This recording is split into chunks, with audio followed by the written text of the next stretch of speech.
Hello and welcome to the Across the Park podcast. It's me, Pricey, and I'm joined this week by Man City fan and YouTube channel at JSGC. How you doing, mate? You all right? Yeah, good. Thank you, mate. You?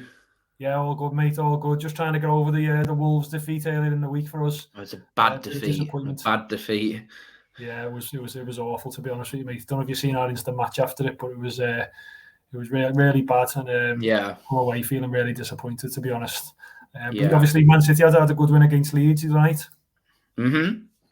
Yeah, we Yeah. managed to get back to winning ways because just before the World Cup, I think all our players seem to have just switched off and gone into World Cup mode. And a home defeat against Brentford left us lagging behind Arsenal, who've been hot on their tails for well over a month. They've not dropped points. Credit to them for that. Not an easy thing for Arsenal to do. And then just right towards the end of the end of the Premier League before the World Cup started, they just switched off, picked up a bad defeat. So we've got to pick up the pieces now, and we've started it with a win against Leeds, and I'm hoping we'll be able to follow that form now into this game as well.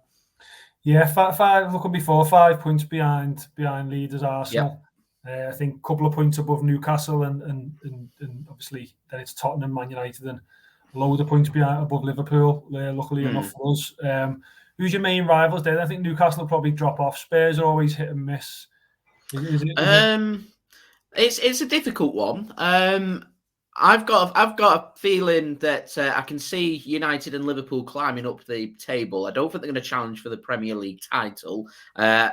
Right now, we've got a good indication it's probably going to be City and Arsenal going toe for toe. We've got to play Arsenal twice in the second half of the season now, and with 6 points available, they could be absolutely crucial. I think the one thing City have got, as long as we can keep that points tally down at the top, we have what it takes to be able to take this into a marathon sprint. And you suggested there Newcastle could well drop off. I do it. They've not got Europe to think about, so definitely something for City just to have a look over our shoulders at. I can see Newcastle at some point, though. You'd expect for them to drop off. I can see Arsenal doing that as well. So I think the big question second half of the season is: are Arsenal capable of going 8, 9, 10 Premier League games in a row, winning every single game, because that is what Manchester City can do. And I'd be surprised if we didn't manage to do that in the second half to get the pressure applied. I think we're looking at, for the Premier League title,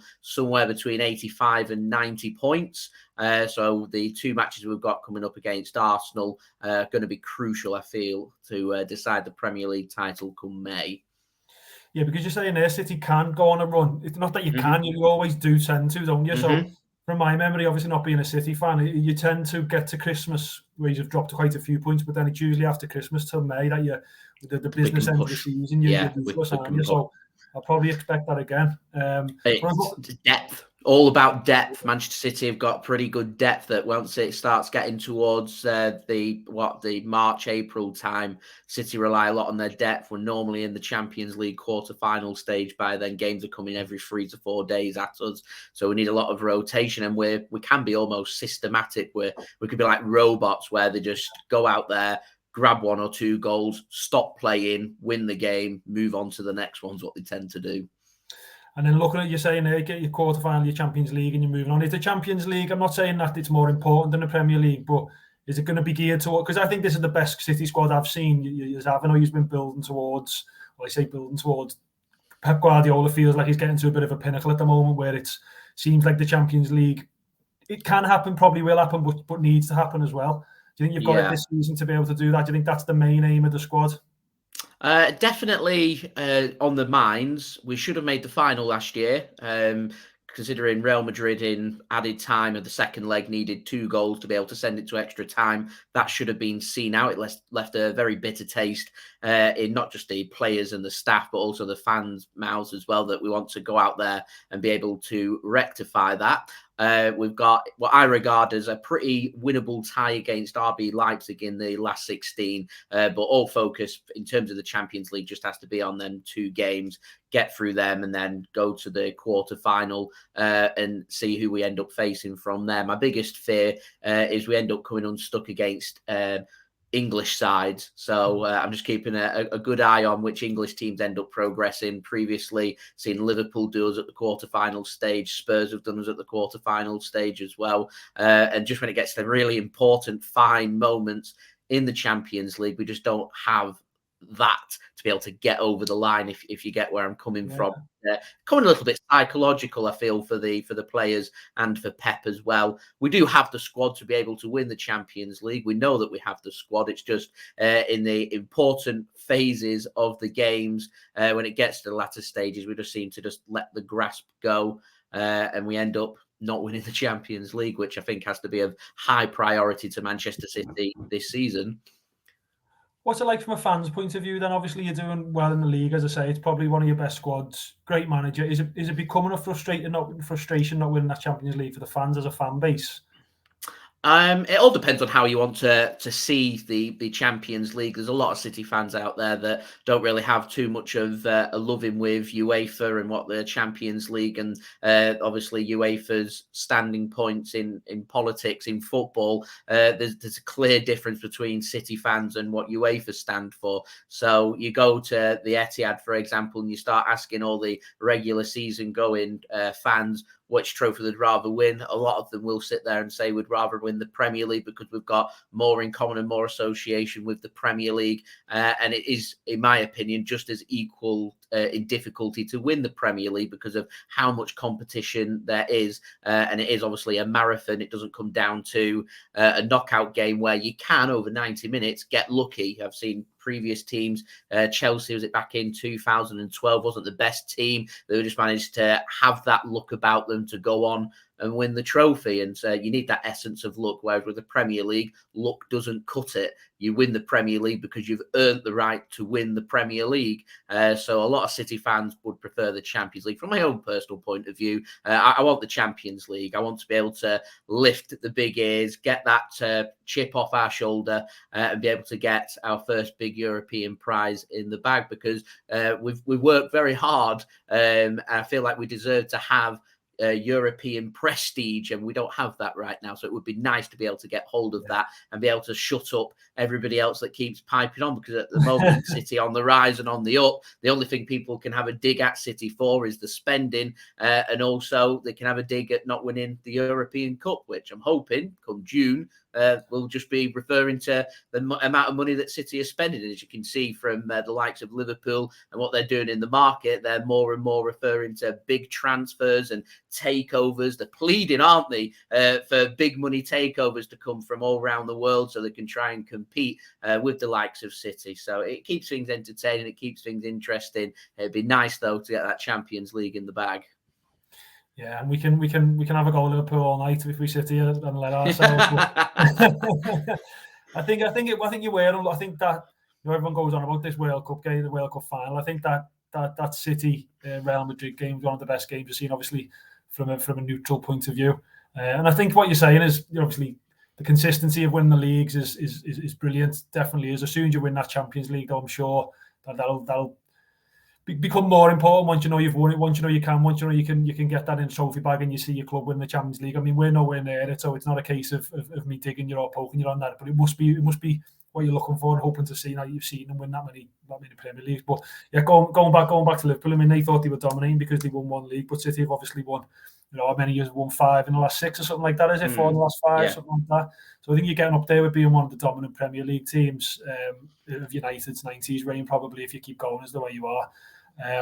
So yeah, good luck to us. I mean, as long as it keeps Liverpool off the top, then yeah, you know, we do everything we can. I always keep an eye on how Liverpool are getting on. I still regard them as an excellent team. They've not been anywhere near as consistent in the Premier League this season. I still regard them as an excellent football team who, pound for pound, can beat anybody in Europe, which makes them a threat. It makes them a danger.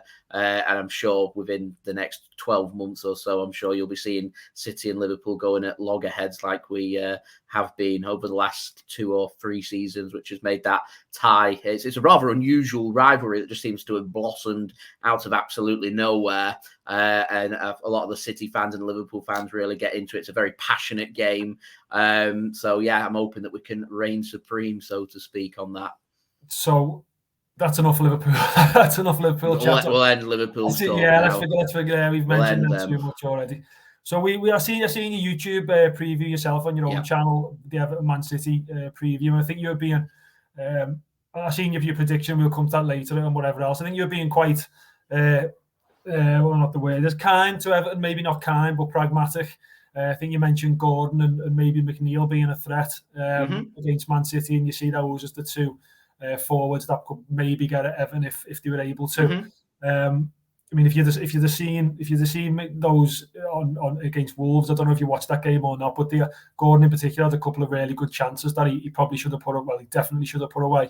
I think that's where we're struggling in the final third of our pitch. We've got Calvert-Lewin back in the squad, although probably won't start, maybe get 20 minutes at the end because he's coming back from another injury. I nearly said it's a shame we're not going to see Calvert-Lewin, but I think he's a class player. Our high line will get exposed. It gets exposed every single game. Everton, regardless of how you're performing, with how Manchester City play, you will have chances. If you put your chances away, you stand every chance in this game. Seen it before. Brentford took the chances. Ivan Toney was the difference that day. When City are having a bit of an off day, if we rotate ever so slightly, City do get stuck through what I call pedestrian movement, which is just moving the ball forwards, then moving it backwards again, forwards, backwards, going sideways, and not really doing anything other than having possession of the football. And if Everton are defensively stubborn enough, then they could get something out of this game. I am hoping you're going to have a go at us, just purely because it's going to open the game up and give us a little bit of space to work with. From my own selfish point of view, it'll make it a bit more open. It'll make it a more entertaining game. And I do feel like if you want anything from the game, you need to score first. And the only way you're going to score first against us is having a pop. 100%. I think that's what Brentford done. I was impressed with Brentford when he played against you because I think they held it well as a defensive unit and then broke really quick and got the goals that way. I think that's what we have to do. I can't see us trying to get an early goal, to be honest. I think we played at Goodison might have been last Christmas when we in a night game and Rodri had the handball that wasn't him. I think the way we done it then was we just stay really compact, really tight. We're not very good at breaking, the way Brentford broke fast. That's not really our game. So I think we'd have to hope for a set piece or maybe, something along those lines of corner in order to get a goal. I think you're going to see us really compact and really tight because defensively we're not the worst. I don't think that's our problem. I think what I can see though is an early City goal, and I think if you score early and that forces us to come out, I can hate to say it, but I can see it being quite a high scoring game for City, to be honest. Is there anything that worries you about Everton? I'm not saying you have to say yeah or no, but did you see any danger in Everton, or for you is it a 3 points, let's just get it over, get it done with, and then we go into January? I'm always a bit fearful of any Premier League attack. I'm always insistent that if you're a Premier League team, you're a Premier League team for a reason. It means you've got quality players in your team, and because you've got quality, their quality can hurt Manchester City. You've mentioned Anthony Gordon, you've mentioned Dwight McNeil.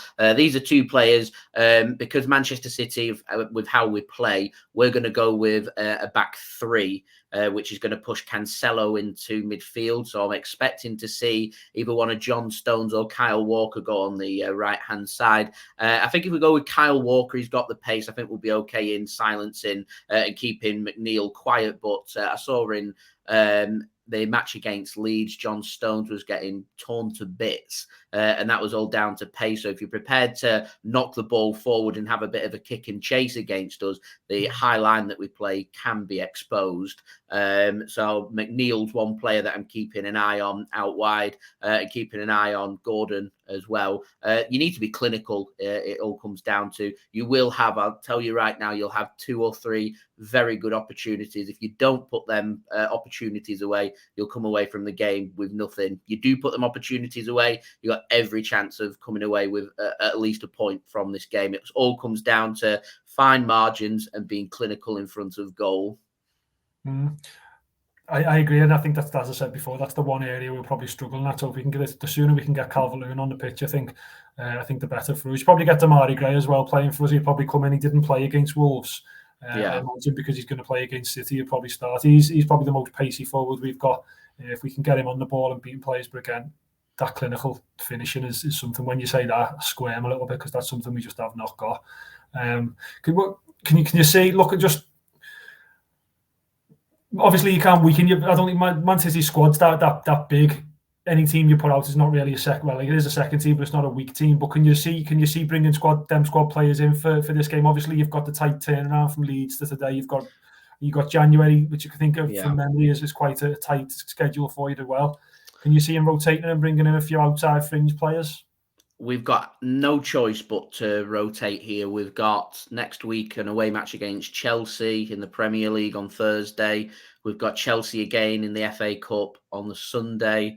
Looking further ahead, the week after, we've got United away. Further ahead, the week after that, on a Thursday night, we've got Tottenham Hotspur at home, followed by Wolves at home, is our schedule for January. These are difficult games, so we're going to need a bit of squad rotation and a bit of squad depth. Now, we've only just had some of our World Cup players that got knocked out, the teams that got knocked out in the quarterfinals. We've only just had them return last week. So other than Jack Grealish, we've not had anybody else start for Manchester City. So I'm expecting to see the other players that have basically on the bench against Leeds. I'm expecting them to start in this game. Now we have our team that we've gone out, put in the Carabao Cup against Liverpool just before Christmas and against Leeds is a little bit of a mixture of first team players and squad rotated players. And on paper, you're going to look at City's team against Everton and it's going to look stronger than what we went with against Leeds. However, these are players that haven't kicked a ball for Manchester City competitively since November 12th. So they're going to be not just a bit disjointed, they're not going to be as sharp as you normally would expect. So I'm talking players like João Cancelo, who will start in this game, Bernardo Silva, potentially Phil Foden. We could see Calvin Phillips given the nod, Kyle Walker. These are all players that I'd expect to see in and around the Manchester City squad who haven't played for City in, a month and a half. So it's going to be a bit disjointed what I'm expecting from City, but the biggest problem that you're going to face is Manchester City's squad is so strong and the players are so good that City can turn up and we can make 11 changes if we wanted to, and the squad will still look fresh and it'll still look sharp and it'll still look good. And I'm expecting to see Erling Haaland starting in this game, and because of that, there's an immediate danger. We could put 10 kids in Erling Haaland. You've got to deal with Erling Haaland, and that's not an easy thing to do. Bournemouth done a very good job on Erling Haaland, but other than Bournemouth, the other 13 teams in the Premier League that we faced haven't done so well, and he's going to take some silencing because he's one of them players that has to do absolutely nothing apart from have one or two touches, and then one or two touches turn into one or two goals, and that's every single game. Scary. Our centre backs would probably bring in Tarkowski, and Connor Cody's probably going to come back because he was ineligible against Wolves. That's our best pairing that we've seen so far this season, and I think that's worrying. They do well, to be honest, but Haaland's just so big and so powerful. They'll enjoy the battle. I think the two of them will enjoy the battle on him, and you'll probably take turns in order to mark him and to stick with him. But I think that'll be an interesting battle. But as you say, he only needs half a yard and he just peels off and he gets a goal. His movement's incredibly good. That you literally for 90 minutes you've got to be switched on, because if you're not, he'll put something away, even if it's a difficult chance. When we placed Dortmund at home in the Champions League, they did a cracking job. I can't remember the centre back's name. He's 6'4", 6'5", German international. I've completely slipped his name.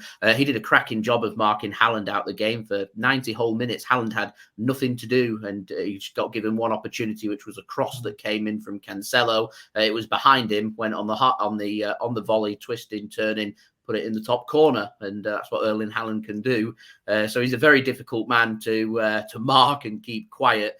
I suspect you're going to sit quite deep to try and nullify Haaland's pace, to try and make that a bit redundant, I suspect, which means that's going to open up play for some of our other players and give us a bit of space. It's difficult because I don't know who's going to be starting out wide. I feel like it's probably going to be Jack Grealish and potentially Phil Foden maybe going on the right-hand side. It could be Riyad Mahrez going on the right-hand side instead. And there's bits of creativity there, but we lack in our squad just somebody that will really drive at the defenders out wide. We haven't really got that player. Raheem Sterling's left, Leroy Sané's left. We've not replaced these players and got anyone that can really have a go. So if you're going to silence Haaland, then City will just look for either crossing the ball into the box or hoping that one of our midfielders like Rodri, Gundogan or De Bruyne will poke forward and find some gaps. It's a massive shame we've not got Julian Alvarez available here, because I think this game would be ideal for us to play a second striker. If you're going to man-mark Haaland out of the game, have Alvarez causing problems, start him up top and have Haaland playing off him, or vice versa. You're absolutely terrifying me just naming all these players. And the crazy thing is, not all these players will be starting. I know. We are, honestly. My palms are getting sweaty and everything just listening to you say it. We've got more Piper and then Calvert-Lewin will come on for 20 minutes at the end, and it's just like, oh Jesus! But come on, get me out of misery. What's your prediction for the? Don't go too high, please. But what's your prediction for the game? I'm going to stick with what I said in the preview. I think it'll be 2-0. I can see Manchester City looking to try and suss Everton out first 10 minutes. They'll have a little poke, see if they can create an opportunity. I wouldn't rule out City scoring first, early as well. If that is the case and Everton do decide to open up, it could end up being 3, 4, 5 if Manchester City are on it. I've got a feeling with all these games coming up that we'll probably end up making 4 or 5 substitutions. City, if we are leading comfortably, I'm hoping from my point of view, once we get into the second half, if we are 2 goals up, for example, I can see City really just taking the foot off the gas and just knocking the ball around, preserving energy and moving on to the next game, because that's exactly what Manchester City like to do. We don't tend to go out there and say, right, we're going to make a statement, we're going to win 6-7-0 here. We tend to just go, right, we've got our couple of goals, we feel like the job's done, we're going to coast now, save our legs, because we've got a big game coming up against Chelsea in 5 days' time. How City tend to approach their games. So I reckon 2-0. 2-0. What a position to be in, eh? To just keep it to 2 because you want to save energy. But we've got... That's exactly what we do. Yeah, what a team to support. But I just hope there's no early goal. I think if there's an early goal, it could be an onslaught, because we just tend to crumble. But the longer we can keep tight, keep compact, and as you say, keep deep, then maybe we can hopefully get one on the counter or on a set piece. But I'm not going to give a prediction. I'll leave it to you. But look, thanks for joining us. Do you want to just give your channel a plug? What's the channel? No problem. It's JSGC Man City fan channel, covering all things Manchester City throughout the whole season. We do previews, match reactions and reviews. We do live watch-alongs when I'm not going to the game. So I'm going to be going to the Etihad for this game. So we're doing a match vlog for everyone to enjoy. And through January, I'll be doing daily Manchester City transfer updates. So if you're interested in anything with Manchester City or any of our opponents that we're facing or anything, then do go and check out my channel. That'd be much appreciated.